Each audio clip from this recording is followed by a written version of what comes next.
Everyone, this is Tom Parmalee with CemeteryVision.com. Joining me today is Elizabeth Fournier, who has been a death care professional for 36 years and owns Cornerstone Funeral Services in Oregon.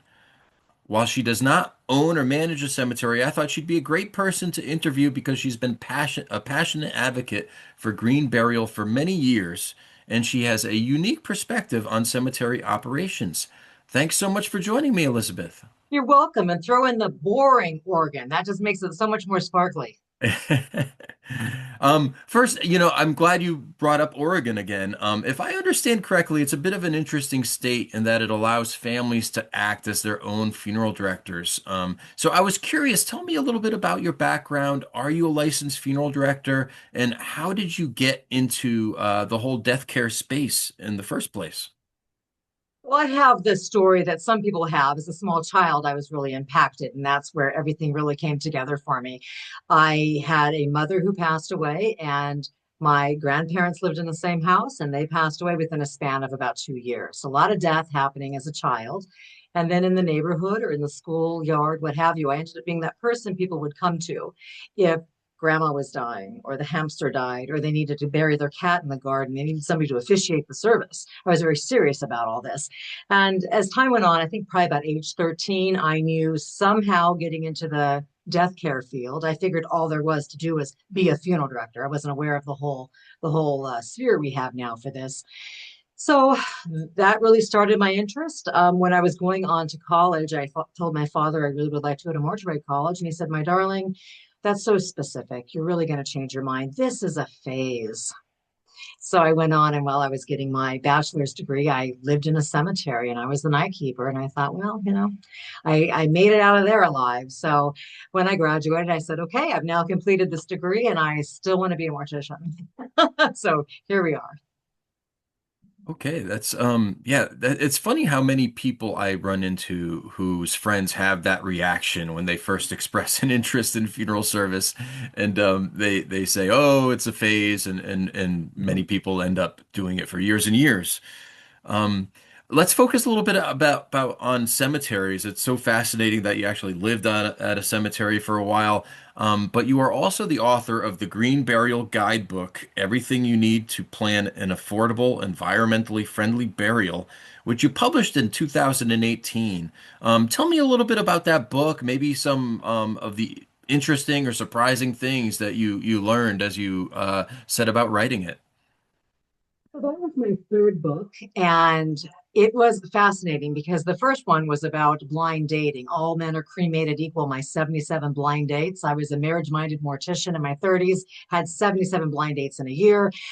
And everybody said, ooh, don't know. So that was actually self-published. I went on to write The Green Reaper, which was a idea of small town undertaker in Boring, Oregon, and what that slog entailed. And that was really more of a love letter to those who want to get into the industry. And this is a real look of what this is like and this what happens. And I had a publisher pick that up.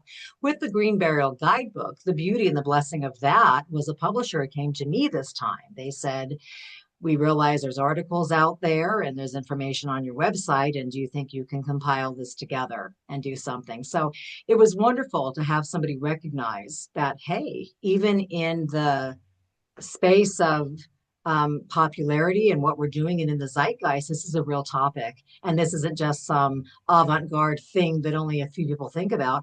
People are really interested to realize how can they save the green of the planet, the green in their wallet, and how can we walk a green walk now and continue once we've passed away and really go out green. What is the landscape like there in Oregon? Is it green burial? Is it more popular, do you think, than in the rest of the country? Are you hearing a lot more requests for it? Maybe just walk me through that a little bit. Sure. Green is really something that Oregon and Washington, Pacific Northwest have done for a long time. We were the ones who started the bottle bill where you put the curbside recycling, you bring your pop can back to the store for money. So this was something, from the edge. We were really caring about walking the trails and tending to them and cleaning our forests and, the give a hoot, don't pollute, Smokey the Bear, put your garbage in the garbage can when you're out having your picnic in the woods. So families have talked about this for a long time. My very first foray came over 20 years ago when a family called me and said, we have somebody living on their property. And we want to keep her on the property and we want to bury her on the property. And what say you? How do we make this happen? And that was an amazing aha watershed moment. And I said to them, I'm fascinated. I want to help you. I've never done this before, but let's figure it out. And would you believe the next day we were having an amazing burial right there in their yard? It was very simple. There wasn't a permit we needed to get from the county. There wasn't any licensing fees. It was just simple and beautiful, family led. I did my part and it was legal and ethical and lovely. So since then, there's been a lot of knock, knock, knock on my door, but also the conversation has spread far and wide. I mean, take a look around and you see the natural organic reduction and the aqua cremation. And this is definitely a big conversation. And especially here in the Pacific Northwest, people are pretty open to it. I know you are so well known for green burial and being a passionate advocate for that. Do you also serve families that really want more of a traditional funeral as well? Do you or is most of your services more on the green burial alternative side of things? I give families every single thing they want. Death is hard. You know this. You've been in the industry for a long time. It's so hard to lose somebody you love. So people have specific ideas of what they want. And I do not preach green. I'm an advocate for it. But when families come in the parlor and they want something different, I am all in. So whatever somebody wants, we make it happen. Here on the West Coast, we are about 75, 80% direct cremation. It is just what it is. That's how we are. So I do not close my door to whatever people want, nor do I let them know that it's not the best environmental choice because maybe for their heart space, it is the best choice, whatever they're choosing. And that's great. You mentioned your other book, The Green Reaper, Memoirs of an Eco-Mortician. Tell me a little bit about that book. Maybe share one of the interesting stories from it, or just sort of the flavor of the book, what people can expect when they pick up that book. Sure, sure. So on the front, I'm kind of twirling in a dress and it kind of looks kind of chicklet or what have you, but it's really the concept of somebody who wanted to do something in a little bit of an alternative way and figured it out as they went along. And being a woman, I think I was the first woman in Oregon who owned a funeral home. And that's not with dad had the funeral home or my husband has the funeral home. It was just me, but it was doable. And it wasn't a matter of it was a turnkey situation. You walk in and here it is. I mean, I had services in our small chapel and the roof was leaking and there was buckets like in between the chairs. I had one person passing away the first several months. I had thin windows where I'm wearing little fingers with the gloves with little fingers so I can go ahead and type, so it's not glamorous. But if you have a dream and you have the drive and you have the love in your heart to do something, you can make it happen. And I think that happens a lot with these green cemetery people who say, okay, there's this land and I'm going to develop this, or there's a cemetery here that's kind of doing what it's doing, but I'm going to come in and revitalize it and allow green burial. You're taking a chance, but you're doing it because it's really what you want to do. And these things take time and passion, but it truly is an attainable process. Green burial is so interesting because there's so many shades of green. You have these conservation cemeteries, you have, scattering cemeteries in the woods. Um, what do you think about, traditional cemeteries sort of opening up this as an option? Are you an advocate of maybe opening up a green section in a traditional cemetery or different ways that they can cater to families that want green? Do you get a lot of questions from cemeteries about that, being, an expert in this area? Yes. So our Catholic cemetery reached out to me and took me out to lunch and said, we want to make a green section in honor of St. Francis. Can you help us? And that was such an honor and so delightful. I'm a Catholic person myself, so that felt really good.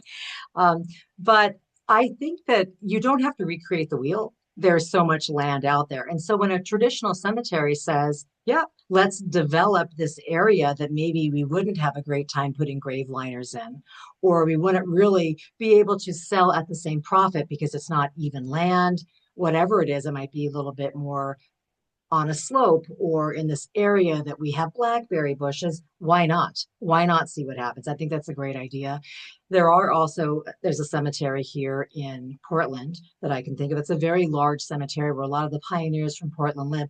I say here in Portland, I'm in the town of Boring. I'm 20 miles from downtown Portland, so it's all sort of inclusive. We are all one.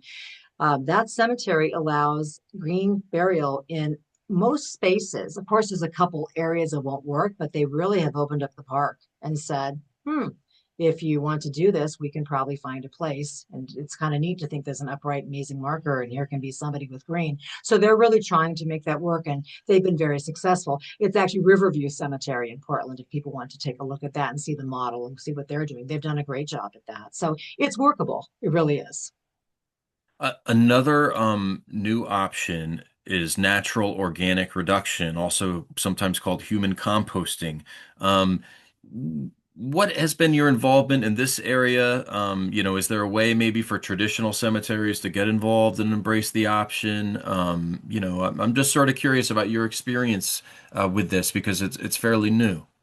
Yes, yes, and yes, absolutely. So, Oregon was the third state that made this legal. We had Washington, then we had Colorado, then Oregon. And different states got on board. They legalized this, but once it's legal, then you actually have to have a facility up and running doing this. So there's a cemetery just across the border in the state of Washington called Herland Forest in Waukiakis, Washington. We have a lot of Native American names out here too, which is just very lovely. So Waukiakis, Washington, and they have a 40-acre natural cemetery in a forest, and they have cradles that they place there. They got completely licensed, and back on December 2020, myself and Walt Patrick, the steward of that forest, we had the very first natural organic reduction, and it was outside and it was lovely. And I think cemeteries can do this. There can be an area where you can have a facility to do this. You can have something that is locked, something that is sacred, something that is private. Again,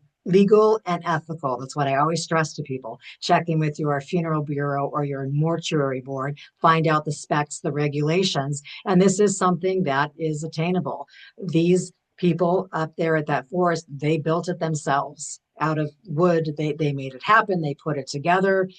It can be done. And there's another cemetery in a different area that copied his model, and they have been successful as well. So it is something definitely workable. Now, you've written a couple very well embraced books. I have to ask, are you working on another book? I love that you asked that because, yes, I am actually. I wrote a children's book, and it's a picture book, and it's about burying grandma in the garden. It's very gentle. The problem with this one, and this has been interesting, it's been tricky. I've had some people shop it around for me, and it hasn't had the traction and it hasn't had a bite. So um, keep repurposing, keep re-editing and realizing, okay, maybe the market isn't quite ready for that yet. It's not too on the nose. It's veiled. It's lovely. It's definitely meant for that sweet spot of someone between 5 and 8. So we've got everything going, but it's been a couple years and getting agents and having them do things. So I'm going to say I'm just getting started with that one. Just getting started. Well, as you know, if it's something you really believe in, you can always go that self-publishing route as well. And sometimes, the interesting thing is sometimes those self-published books end up doing very well. And after the fact, you always think, what were the traditional publishing houses thinking, when you see that? Yeah. I guess my last question would be, is there anything you wish cemeteries would do differently? You work more on the funeral side, but you interact a lot on the cemetery side as well, especially as it relates to catering to that green burial consumer. So I would say if you can make the cemetery a little bit more accessible to the public. There is a cemetery in New Jersey. It's called Steelmantown. And what they've done is they've created some trails for people to walk. They have some areas you can look for birds. They have a little chapel. They've been able to institute, organize, and just even with nature, create this to be a place where people might just want to come. But there's a lot of cemeteries I see that have big placards, no rollerblading, no riding your bike. And I do understand there could be a liability. I do understand if everybody showed up at lunchtime and laid out their beach towel and decided to sun themselves with their book, it might not be good for business, but maybe it would be. So maybe we can figure out appropriate areas. I think people, if they look at models that work of other cemeteries, there have been ways to invite people in for, I'm not sure if you want to show the movie on the wall of the mausoleum. It just depends on the area, the region, what the feeling is. There's ways to do this. But I think, again, allowing the public to know this is your place, this is in your community, this is in your neighborhood. You're welcome to come in the gates, even if someone you love isn't buried here. Well, Elizabeth, I want to thank you so much for sharing your insights. And if you're watching out there, check out Elizabeth's her books. They're really great. And thanks so much for joining me today. Thank you for having me. Thank you very much.